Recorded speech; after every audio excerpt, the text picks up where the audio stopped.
नमामि धन्वन्तरिमादिदेवं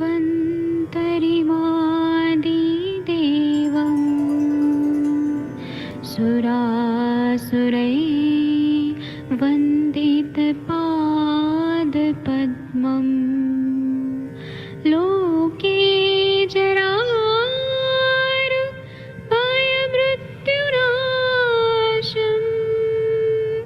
दातारमीशं विविधौषधीनां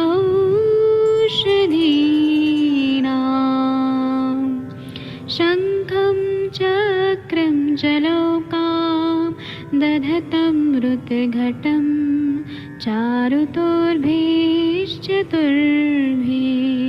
सूक्ष्मस्वच्छादिरुद्यं शुकपरिविलसन्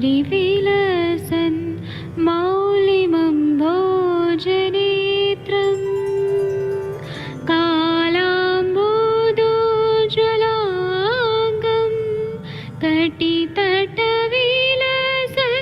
चारुपीताम्बराढ्यं वन्दे धन्वन्तरिन्तं निखिलगदमिव प्रौढदावाग्निनीलम्।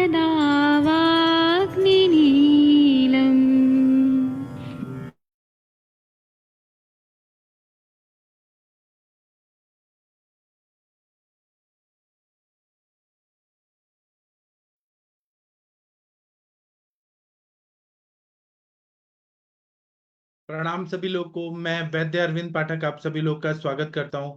अभी हमारा सेशन आज से शाम को 6 बजे से होगा। आप सबके सब भारत के सर्वश्रेष्ठ चिकित्सक लोग हैं, सभी को मैं प्रणाम करता हूं। और हमारा जो 7 बजे का सेशन होता था, तो ऐसा डिमांड आया कि उसका आप थोड़ा टाइम चेंज कर दीजिए, इसलिए हम लोग 6 बजे आप लोग रोज करने वाले हैं। और ये जो सेशन होता है, ये हमारा सबसे स्पेशल सेशन होता है। 5 साल से आप लोगों को मालूम है 7 बजे होता था। इसमें हम लोग एक व्याधि के बारे में चर्चा करते थे, और एलोपैथी का जो अनुक्त व्याधि है, जो आयुर्वेद में कहा नहीं गया है, उस पे हम लोग चर्चा करते थे और उसकी चिकित्सा आयुर्वेद के दृष्टिकोण से देखते थे। क्योंकि बहुत बड़ी बड़ी बीमारियां हैं जिसका एलोपैथी में इलाज नहीं है, लेकिन आयुर्वेद के दृष्टिकोण से अगर हम लोग दोष दुष्य समूर्छना देखें तो आयुर्वेद में उसका इलाज है। तो आज जो हम लोग बात करने वाले हैं वो है मोनोन्यूराइटिस मल्टीप्लेक्स। इस बीमारी पे हम लोग चर्चा करने वाले हैं। मैं आप लोग को स्लाइड शो से वो चीजें बताना चाहूंगा जो मुझे बताना है। आप सबके सब भारत के सर्वश्रेष्ठ चिकित्सक लोग हैं, सभी व्याधियों को पढ़ा करिए, समझा करिए, और तब जब चिकित्सा करेंगे तो आप लोगों को जरूर सफलता मिलेगी। और जब भी पेशेंट आपके पास आएंगे तो ये मत सोचिए कि ये तो हमारे बस की बात नहीं है, ये तो एलोपैथी के डॉक्टर्स ही कर सकते हैं। ऐसा नहीं है, आयुर्वेद से ही सब बीमारियां, ऐसी बड़ी बड़ी बीमारियां ठीक होती हैं। तो इसका नाम है मोनोन्यूराइटिस मल्टीप्लेक्स। आप लोगों ने मूवी का थिएटर देखा होगा, पीवीआर, जो बड़े बड़े मल्टीप्लेक्स होते हैं, वैसे ही मोनोन्यूराइटिस मल्टीप्लेक्स है। ये बीमारी अलग अलग जगहों में होता है। ये साइमल्टेनियसली साइमल्टेनियसली माल फंक्शन होता है। दो या बहुत सारे पेरिफेरल नर्व्स, पेरिफेरल नर्व्स मतलब जो बाहर स्किन की तरफ नर्व्स रहते हैं, वहां पे ये बीमारी होती है। और अलग अलग जगह पे होती है। हाथ के तलवों में हो सकती है, पैर के तलवों में हो सकती है, पैर के काफ मसल्स में हो सकती है, थाई रीजन में हो सकती है। ऐसा ये मल्टीप्लेक्स बीमारी होता है, मोनोन्यूराइटिस मल्टीप्लेक्स। न्यूराइटिस शब्द है तो इसका मतलब इन्फ्लेमेशन है, वहां पे न्यूरॉन्स का इन्फ्लेमेशन है, नर्व्स का इन्फ्लेमेशन है, और ये बहुत जगह है। तो इसमें देखा जाए तो मल्टीप्लेक्स मोनोन्यूराइटिस मल्टीप्लेक्स जो है, इसमें डायबिटीज जो रहता है वह मेन कारण पाया जाता है। और भी बहुत सारे कारण होते हैं, लेकिन डायबिटिक पेशेंट में ये ज्यादा पाया जाता है। और क्योंकि उसमें पॉलीन्यूरोपैथी ऐसा प्रॉब्लम रहता है, बहुत सारे नर्व्स डैमेज हुए रहते हैं, बहुत सारे होते हैं, इसलिए इसको पॉली न्यूरोपैथी ऐसा कहा जाता है। अब इसके कारण क्या होते हैं कि मोनोनेराइटिस मल्टीप्लेक्स है, एक तरह का डैमेज होता है, नर्व्स में डैमेज होता है जो ब्रेन के बाहर होता है, स्पाइनल कॉर्ड के बाहर होता है, और पेरिफेरल एरिया में होता है जहां पे हमारी त्वचा है, बाह्य जगह पे होता है। और ये ऐसा बोला जाता है कि ये बहुत सारे सिम्टम्स रहते हैं इसमें। इसको बीमारी नहीं बोलते हैं एलोपैथी के डॉक्टर, ये सिम्टम्स रहते हैं। क्योंकि नर्व सेल जहां पे जो एक्सॉन है वहां पे डिस्ट्रॉय हो जाता है, वो नर्व सिग्नलिंग में प्रॉब्लम करता है। नर्व का जो इलेक्ट्रिक सिग्नल आ रहा है वो नहीं आ पा रहा है, और इसके वजह से बहुत सारे नर्व्स रहते हैं उसको अफेक्ट होता है।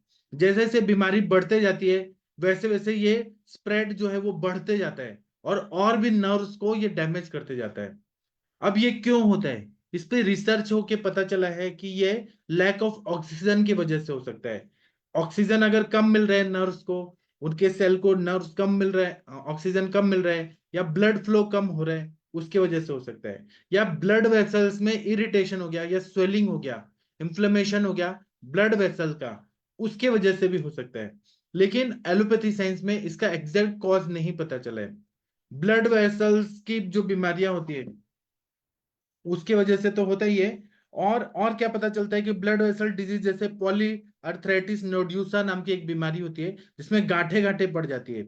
अति प्रवृत्ति संगो व सिराणाम ग्रंथियोपि व विमार्गनम चेति स्त्रोतसाम दुष्टि लक्षणम, सिराओं में ग्रंथि टाइप का फॉर्मेशन हो जाता है, उसके वजह से भी पॉलीन्यूराइटिस मल्टीप्लेक्स नाम की बीमारी हो जाती है। अभी मैं आप लोगों को और अच्छे से समझाऊंगा तो आप लोगों को ये और चीजें बहुत सारी क्लियर हो जाएंगी। अभी आप लोग थोड़ा धैर्य रखिए, ये बहुत कॉम्प्लिकेटेड बीमारी है। बड़े बड़े न्यूरोलॉजिस्ट जो हैं, जो नर्वस सिस्टम पे काम करने वाले डॉक्टर्स हैं, उनको इसका इलाज आता ही नहीं है कि कैसे करना है एलोपैथी में, लेकिन आयुर्वेद में हम कर सकते हैं। इसी तरह से जो connective tissue tissue diseases, rheumatoid arthritis और सिस्टेमिक लूपस एरिथ्रोमेटोसिस, वो जो एसएलई डिजीज होता है उसमें ये प्रॉब्लम रहता है, या डायबिटीज मेलाइटस, उनको ये होता है। कनेक्टिव टिश्यू का जो डिजीज है वो बच्चों में भी रहता है, जहां पे ऑटोइम्यून डिजीज रहता है उनमें भी ये रहता है। या अमाइलोडोसिस, या ब्लड के डिसऑर्डर, या इन्फेक्शन होता है, लाइम डिजीज करके रहता है, या लेप्रेसी हो गया, कुष्ठ रोग हो गया, सार्कोइडोसिस, स्कॉग्रेन सिंड्रोम हो गया, या वेगनर्स ग्रैनुलोमैटोसिस, ऐसे बहुत सारी बीमारियां होती है उसमें ये बीमारी ऐसे होता है। अब इसमें सिम्टम्स क्या रहते हैं, तो इसमें एब नॉर्मल सेंसेशन रहता है। सेंसेशन अगर आपने जैसे गर्मी का, ठंडी का, सुई चुभोने का जो सेंसेशन होता है वो एब नॉर्मल होता है, कहीं पे ज्यादा रहता है कहीं पे कम रहता है। पेशेंट को बर्निंग पेन होता है, जलन हो रही है, दाह हो रहा है। इसी तरह से पैरालिसिस भी हो सकता है, उसको अपना हाथ उठाने में तकलीफ हो सकती है, या फिर उसको अपना बॉडी पार्ट को हिलाने में तकलीफ हो सकती है, इनएबिलिटी टू मूव।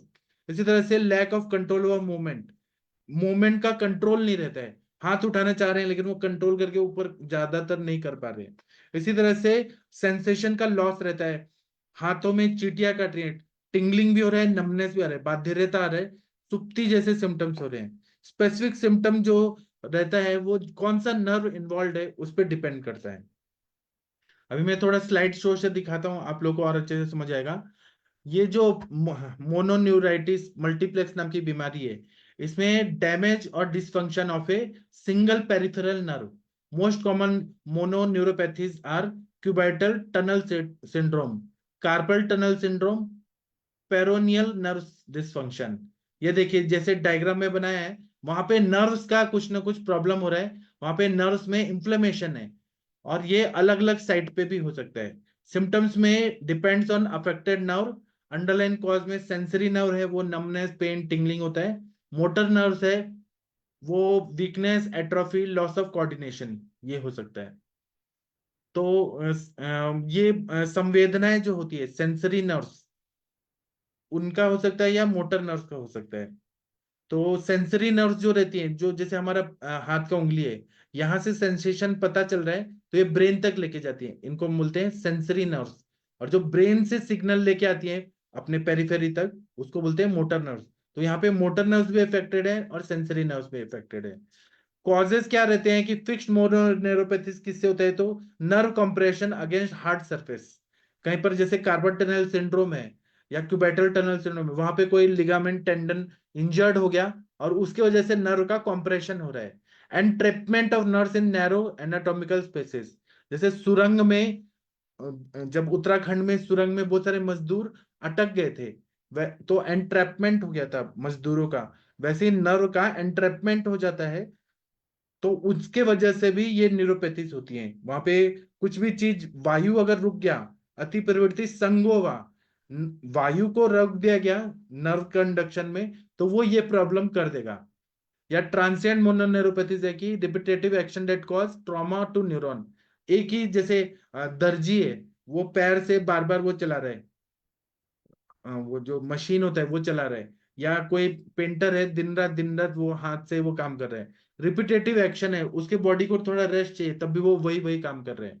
या नॉन कंप्रेशन रिलेटेड है कि इन्फेक्शन हो सकता है, रेडिएशन थेरेपी होता है कैंसर में, या कोल्ड होता है उसकी वजह से भी होता है। तो कोल्ड जो है ये एलोपैथी कोल्ड मानता है, लेकिन आयुर्वेद उसको वायु का शीत गुण बढ़ गया है, ऐसा मानता है।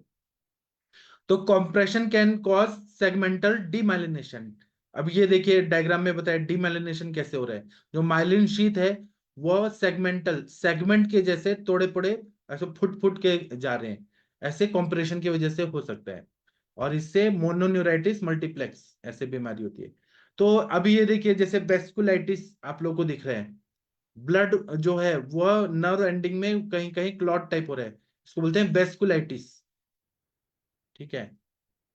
हाथ पैर देखिए कैसे हो जा रहे हैं, मोनोन्यूराइटिस मल्टीप्लेक्स, हाथ पैर ये अलग अलग जगह अफेक्ट करता है। ऑटोइम्यून डिजीज है, इसका इलाज नहीं है एलोपैथी साइंस में। इसी तरह से यहाँ एमआरआई में देखिए आप लोग, डी में देखिए यहाँ पे कौन से नर्व इन्वॉल्व है, वो एमआरआई या पेट स्कैन में पता चलता है। या फिर वो गले में देखिए, ब्रेन में देखिए, अलग अलग जगह पे वो दिखता है, पैचेस के हिसाब से हम डायग्नोज कर सकते हैं। एफ में देखिए जहाँ पे एरो बना है, उसको पॉइंटेड जहाँ पे है वहां पे देखिए व्हाइट व्हाइट ऐसे पैचेस हैं, वहां पे नर्व्स का इन्वॉल्वमेंट है। तो पेरिफेरल न्यूरोपैथी अगर देखें तो generalized term include disorders of any cause affecting peripheral nervous system. Many involve sensory nerves, motor nerves और बोथ और ऑटोनोमस ऑटोनॉमिक नर्व्स में अफेक्ट वन नर्व। मोनोन्यूरोपैथी या सेवरल अगर होगा तो पॉलीन्यूरोपैथी, या several not nerves not contiguous तो उसको बोलेंगे mononeuropathy multiplex. Mononeuritis multiplex is a painful, asymmetrical, asynchronous sensory and motor peripheral neuropathy involving simultaneous or sequential damage to two or more non-contagious peripheral nerves. ये ब्रैडलेस का neurology in clinical practice का book है, उसमें से ये definition लिया गया है। As the condition worsens, it becomes less multifocal and more symmetrical. Mononeuropathy multiplex syndrome can be distributed bilaterally, distally and proximally throughout the body. मतलब ये दोनों हाथ में हो सकता है, दोनों उंगलियों में हो सकता है, डिस्टली डिस्टल एरिया में भी हो सकता है, प्रॉक्सिमल एरिया में भी हो सकता है, कहीं पर भी हो सकता है। Mononeuritis multiplex actually is a group of disorder, not a true distinct disease entity. Typically, the condition is associated with, but not limited to, systemic disorders such as leprosy. Leprosy में भी ऐसे होते हैं कि नर्व एंडिंग डैमेज हो रहे हैं, वहां पे इन्फेक्शन हो रहा है। डायबिटीज मिलेटस, क्योंकि वहां पे धातु जो है वो क्लेद की वजह से सड़ रहे हैं, खराब हो रहे हैं, इन्फ्लेमेशन हो रहा है। या फिर वेस्कुलाइटिस, ब्लड वेसल्स का एंडिंग जहाँ पे है वहां पे कहीं ना कहीं इन्फ्लेमेशन हो रहा है और उसकी वजह से वेस्कुलाइटिस हो रहा है। पैथोफिजियोलॉजी होता है कि damage to the nerves involves destruction of the axon and therefore interferes with nerve conduction. अब इसमें एग्जाम और टेस्ट क्या रहते हैं, तो इलेक्ट्रोमैग्नेटिक ग्राफी जो रहती है, ईएमजी, वो कराते हैं। नर्वस कंडक्शन जो टेस्ट रहता है वो कराते हैं। तो उसमें क्या है, एग्जामिनेशन कराते हैं, न्यूरोमस्कुलर टेस्टिंग कराते हैं। तो अगर लॉस ऑफ फीलिंग या मूवमेंट हो रहा है कोई स्पेसिफिक नर्व को, या फिर रिफ्लेक्सेस जो है वो एबनॉर्मल है, तो ईएमजी और एनसीएस इलेक्ट्रोमायोग्राफी करते हैं। या फिर मसल से रिलेटेड है तो इलेक्ट्रोमायोग्राफी या एनसीएस नर्वस कंडक्शन जो टेस्ट होता है वो करते हैं। और क्या टेस्ट करते हैं, तो एंटी न्यूक्लियर एंटीबॉडी पैनल करते हैं, ब्लड टेस्ट करते हैं, सी रिएक्टिव प्रोटीन करते हैं, इमेजिंग टेस्ट करते हैं, आरए फैक्टर है क्या, रिमोटर आरए फैक्टर वो देखते हैं। तो इसमें और मैं थोड़ा बताता हूँ, फिर आयुर्वेद के उस पे आएंगे। Common cause of damage include a lack of oxygen from decrease blood flow और inflammation of blood vessels causing destruction of the vessel wall and occlusion of the vessel lumen of the small epineural arteries. Arteries में occlusion हो गया, कुछ ना कुछ अटक गया है। अति प्रवृत्ति संगोवा, संग हो रहा है या फिर वहां पे ऑक्सीजन नहीं मिल पा रहे हैं, रुक्षता बढ़ रही है, वायु का प्रकोप हो रहा है, इसलिए नर्वस कंडक्शन नहीं हो रहा है, और ये सब मज्जा धातु में हो रहा है। इसके बाद है इन्फेक्शन भी हो सकता है। Mononeuritis multiplex can be associated with the following infections. Lyme disease रहता है, लेप्रेसी रहता है, acute viral hepatitis A, hepatitis B, hepatitis C, acute parvo virus B19 infection, herpes simplex viral infection, जिसको हम लोग विसर्प जैसे इन्फेक्शन बोलते हैं, एड्स या एंड HIV इन्फेक्शन उसकी वजह से भी हो सकता है। रिमेटोलॉजिकल डिसऑर्डर्स हो सकता है, तो उसमें ये अलग अलग नाम है। वेगेनर्स ग्रैनुलोमैटोसिस, हैकनॉक Schonlein syndrome, Sjogren syndrome, Behcet's disease, temporal giant cell arthritis, artery का arteritis, systemic lupus erythematosus, rheumatoid arthritis, polyarthritis nodosa, scleroderma, ये इन्फेक्शन हो सकते हैं। क्रॉनिक कंडीशन में डायबिटीज मेलाइटिस की वजह से हो सकता है, अमाइलोडोसिस हो सकता है, न्यूरोसार्कोइडोसिस हो सकता है, सीलिएक डिजीज हो सकता है। मैलिग्नेंसी भी कारण हो सकता है, जैसे कि कैंसर रिलेटेड कंडीशन होती है, chronic graft versus host disease, GVHD, direct tumour invasion with intraneural spread, lymphoma, B cell leukaemia, carcinoid tumour, paraneoplastic, small cell lung cancer. Haematological disorder में हो सकता है कि खून की खराबी से Churg Strauss syndrome, hyper eosinophilia, cryoglobulinaemia, hyper eosinophilia, atopy related peripheral neuritis, idiopathic thrombocytic purpura, ये भी हो सकता है।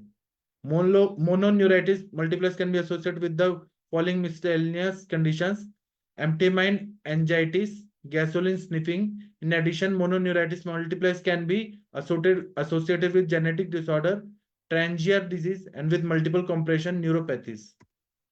Person with one occurrence of mononeuritis multiplex are more prone to a recurrence. Mononeuritis multiplex can become progressively worse over time. मतलब धीरे धीरे वो बढ़ते जाता है, बहुत सारे नर्व्स इसमें इन्वॉल्व होते हैं, और approximately 33% of cases originate from unidentifiable causes. ऐसा एलोपैथी साइंस मानता है, उनको कॉज ही नहीं पता चला कि क्यों हो रहा है, लेकिन आयुर्वेद में इसका उत्तर है, मैं बताऊंगा। कॉम्प्लिकेशन ये हो सकते हैं कि रिकरेंट और unnoticed injury to any part of the body, कहीं पर भी इंजुरी हो जाती है, बार बार इंजुरी होती है, डिफॉर्मिटी होती है, एट्रोफी मतलब वो सूखने लगता है कुछ चीज, ऑर्गन फंक्शन जो तो उसका डिस्टरबेंस होता है, जैसे कार्डियक फंक्शन डिस्टर्ब होगा, गैस्ट्रिक फंक्शन डिस्टर्ब होगा, ब्लैडर का फंक्शन डिस्टर्ब होगा, डिक्रीज सेल्फ एस्टीम, मन से भी बहुत पेशेंट जो है वो बहुत ज्यादा लो फील करेगा, उसको डिप्रेशन आएगा, सोशल इंटरेक्शन कम हो जाएगा, due to inability to participate in the activities because of pain और इनकोऑर्डिनेशन, क्योंकि उसका हाथ पैर अच्छे से काम नहीं कर रहा है, तो वो लोगों से मिलना जुलना कम कर देगा। इसी तरह से relationship problem associated with importance, sexually बहुत वीक हो रहा है शुक्र धातु का क्षय की वजह से, और कारण होते हैं numbness, tingling, abnormal sensation, burning pain, dysaesthesia, dysaesthesia मतलब स्पर्श ज्ञान लॉस हो रहा है, बर्निंग सेंसेशन बढ़ रहा है, difficulty moving a body part, paralysis हो सकता है, lack of control movement of a body part, ये भी हो सकता है। तो आयुर्वेद के हिसाब से अगर हम लोग देखें, तो आप लोग को क्या लगता है, ये जो नर्व का इतना इन्वॉल्वमेंट है, आप लोग को क्या लगता है? डॉक्टर महेंद्र सर, अगर आप सुन पा रहे हैं, आप इस पे कुछ बोल सकते हैं क्या? आपको क्या लगता है ये पॉलीन्यूराइटिस डिस्प्लेजिया है, तो क्या लगता है? अब सर ऊपर से तो यही है कि बात संबंधी जो बीमारी है उसके हिसाब से बात में ही आएगा ये, वैसे तो।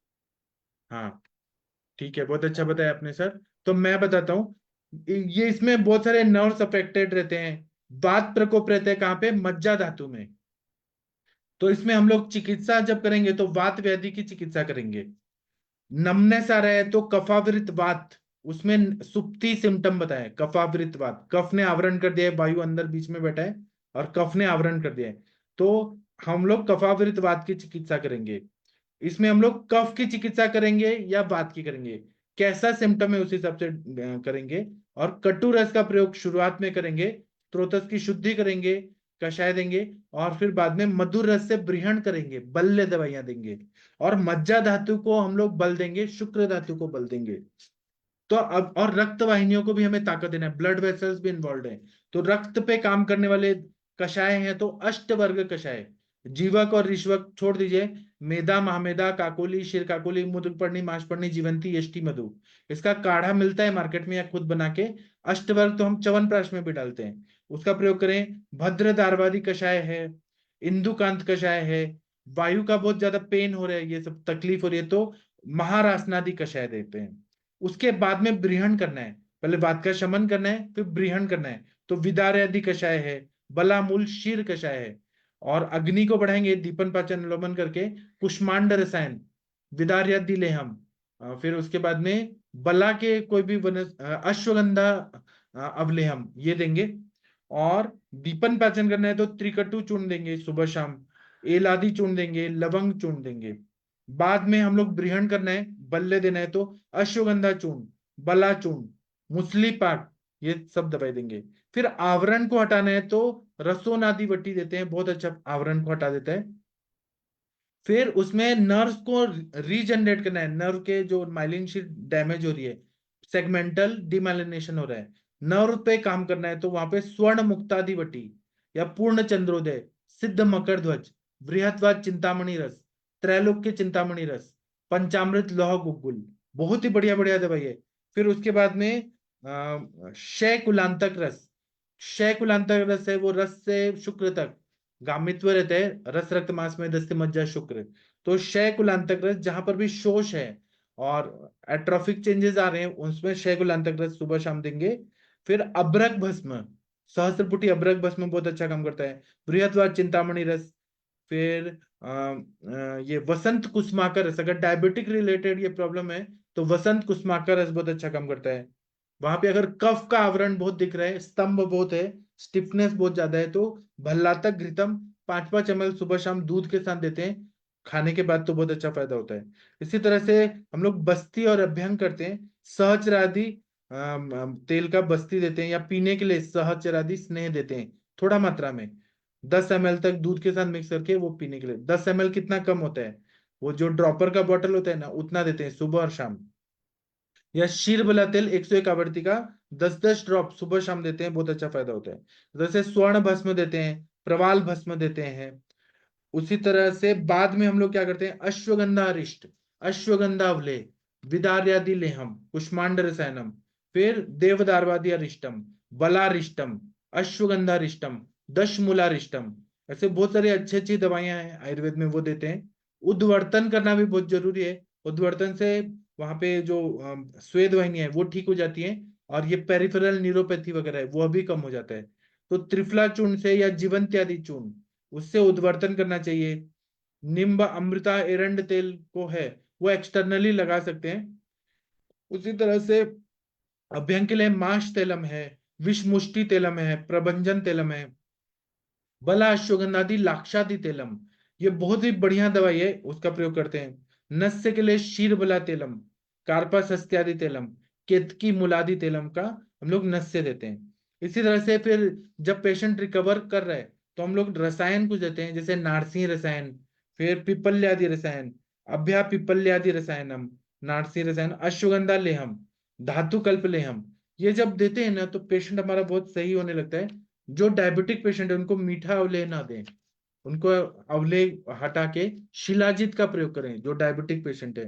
इसी तरह से भूनिम्बादि कषायम है, अगर कफावृत बात है तो भूनिम्बादि कषायम, रासनादि कषायम, लशुनादि कषायम, असनादि कषायम, शुंठी बलादि कषायम, भूनिम्बादि कषायम, अष्टवर्ग कषायम, ये सब देते हैं।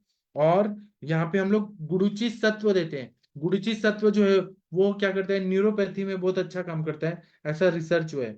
इसी तरह से शिवा गुलिका, शिलाजत्वादि लौहम बहुत बढ़िया काम करता है।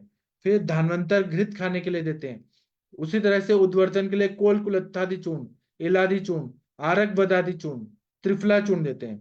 अभ्यंग के लिए हम लोग विषगर्भ तेल देते हैं, कंडीशन के हिसाब से, अगर कफ है तो विषगर्भ तेल, पित्त है तो विषगर्भ नहीं देंगे हम लोग, चंदन बड़ा लाक्षादि तेल देंगे, प्रभंजन तेल देंगे, कार्पास्यस्यादि तेलम, कुट्टम चुक्क्यादि तेलम, विषमुष्टि तेलम, ये सब देते हैं। और उसमें महामंजिष्टादि कषायम, रक्त वाहिनी को अच्छा करना है तो रस पाचक, रक्त पाचक, अस्थि मज्जा पाचक भी देते हैं। महामंजिष्टादि कषायम, गुरुच्यादि कषायम, निश्चोत्तरामादि कषायम, पाचन अमृत कषायम, असाना शीर कषायम, ब्लैक उड़ोच्यादि शीर कषायम देते हैं।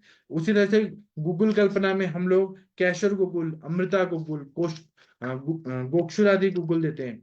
वसंत कुसुमाकर रस, प्रवाल पिष्टी, चंद्रप्रभावटी, योगेंद्र रस। उसी तरह से हम लोग गुरुची का चूर्ण देते हैं, महातिक्त घृतम, तिक्त घृतम, धानवंतर घृतम देते हैं। और अभ्यंग के लिए नारायण तेल, पिंड तेल, केतकी मुलादि तेल, आरनाल तेल। और रसायन के लिए हम त्रिफला रसायन, आम्लकी रसायन, ऐन्द्र रसायन, नागबला रसायन, आम्लकी चूर्ण, ये सब जब देते हैं ना तो वो पेशेंट काफी हद तक ठीक हो जाते हैं। डॉक्टर महाजन सर, आप इस टॉपिक पे कुछ बोलना चाहेंगे? मोनोन्यूराइटिस मल्टीप्लेक्स, ये पेशेंट आयुर्वेद डॉक्टर के पास बहुत रेयरली आते हैं, लेकिन आते हैं। अगर आप लोगों का नाम हो जाएगा ना तो पेशेंट ऐसे आएंगे। ये देखिए पूरा वेस्कुलाइटिस हुआ है, अंदर अंदर खून जमा हो रहा है। तो ऐसे कंडीशन में हम लोग बस्ती तो देंगे ही, लेकिन विरेचन कराएं। और मज्जा धातु पे काम करने वाले स्वर्ण मालिनी वसन, सिद्ध मकरध्वज, वंग भस्म, रक्त का प्रसादन के लिए स्वर्ण माक्षिक भस्म, बहुत अच्छा। फिर मंडूर भस्म देते हैं। और पूरा कायाकल्प करने के लिए और नर्व्स पे काम करने के लिए हम लोग बृहद्वार चिंतामणि, कुचला के कल्प वगैरह वो सब देते हैं, ठीक हो जाते हैं पेशेंट। लेकिन इसको टाइम लगता है। और बस्ती चिकित्सा तो सबसे अच्छी चिकित्सा है, आयुर्वेद का वो सबसे बड़ा अस्त्र शस्त्र है। तो बस्ती में हम लोग शीर बला तेल 101, उसका मात्रा बस्ती देते हैं, धानवंतर तेल का देते हैं। अगर डायबिटीज है तो वहां पे हम लोग शुरुआत में बस्ती नहीं देंगे, दीपन पाचन अनुलोमन करके फिर हम लोग वात की चिकित्सा में बस्ती देते हैं। मुस्तादी अपन बस्ती, तिक्तक शीर बस्ती बहुत अच्छा काम करता है। तिक्तक शीर बस्ती तो मेन दवाई है इसका, तो पेशेंट हमारा ठीक हो जाता है। आप लोग को आज का लेक्चर कैसा लगा, आप लोग कुछ बताइए। डॉक्टर महेंद्र सर, आप कुछ बोलिए सर, मैं कंटिन्यू बोल रहा हूँ। सर सर मैंने, जो अपन आप जो मैं बात का पंगुत्व और कंजत्व था, उसमें उसमें इसका काउंटिंग हो सकती है क्या? हाँ उसके वजह से खंजत्व पंगुत्व आता है ना सर, आगे होता है ना, बस्ती से उसको कवर करते हैं। लेकिन ये मेन नर्व की बीमारी है, नर्व जो पेरिफेरल नर्व्स है उसकी बीमारी है, उसमें इन्फ्लेमेशन होता है। और इन्फ्लेमेशन के लिए खंजता पंगुता आ रही है तो वो हो सकता है। बहुत सारे पेशेंट आते हैं हमारे पास जो शुक्र क्षय करके आते हैं, उनको भी ऐसे प्रॉब्लम होती है। क्योंकि शुक्र का क्षय होगा तो मज्जा का क्षय होगा, अस्थि का क्षय होगा, मांस का होगा। तो या फिर डायबिटीज है और उसमें न्यूरोपैथी हो रही है तो उसमें भी नर्व्स का डैमेज होता है। लेप्रेसी में भी होता है, कुष्ठ में भी होता है, कुष्ठ में और मधुमेह में, ऐसा बताया गया है। इनके ठीक। जो एलोपैथिक के हिसाब से लेप्रोसी उसमें हो सकता है, अपने हिसाब से जो स्किन डिजीज है उसमें तो नहीं हो सकता, लेप्रोसी जो है उसमें हो सकता है ये सर। हाँ बराबर, जहाँ पे नर्व एंडिंग का डैमेज हो रहा है वहां पे ये होता है। कहीं ना कहीं ऑक्सीजन कम मिल रहा है, रुक्षता की वजह से हो रहा है या स्त्रोतोरोध हो रहा है, तो जैसा कंडीशन है वैसे हम लोग चिकित्सा देते हैं। रूमेटॉइड अर्थराइटिस भी है तो वो क्या है, वहां पे स्त्रोतोरोध है, रसवस स्त्रोतस का अवरोध है, आम है, उसकी वजह से ये हो रहा है। एसएलई डिजीज में पित्त के सिम्टम सारा दिखते हैं। इस तरह से अगर अभ्यास करके पढ़ाई करके करेंगे ना तो आपके पेशेंट डेफिनेटली ठीक होने वाले हैं। ठीक है, डॉक्टर गणेश भोसले जी आप कुछ बोलना चाहते हैं? भाग्येशा मैम कुछ बोलना चाहती हैं, बोल सकते हैं। शशांक कुमार सिंह जी, आरती मैम कुछ बोलना चाहती हैं। डॉक्टर राम कुमार जी, प्रदीप कुमार जी, राजकुमार जी, संगीता मैम, और कोई जूम यूजर हैं, कुछ बोलना है तो बोलिए। नहीं बोलना है तो मैं अभी का सेशन बंद करता हूँ। अब हम लोग 9 बजे मिलेंगे, 9 से 10 का जो टाइमिंग है, क्लिनिकल संभाषक है उस टाइम पे मिलते हैं, फिर हम लोग बात करते हैं। तब तक के लिए थैंक यू, प्रणाम सभी लोग को।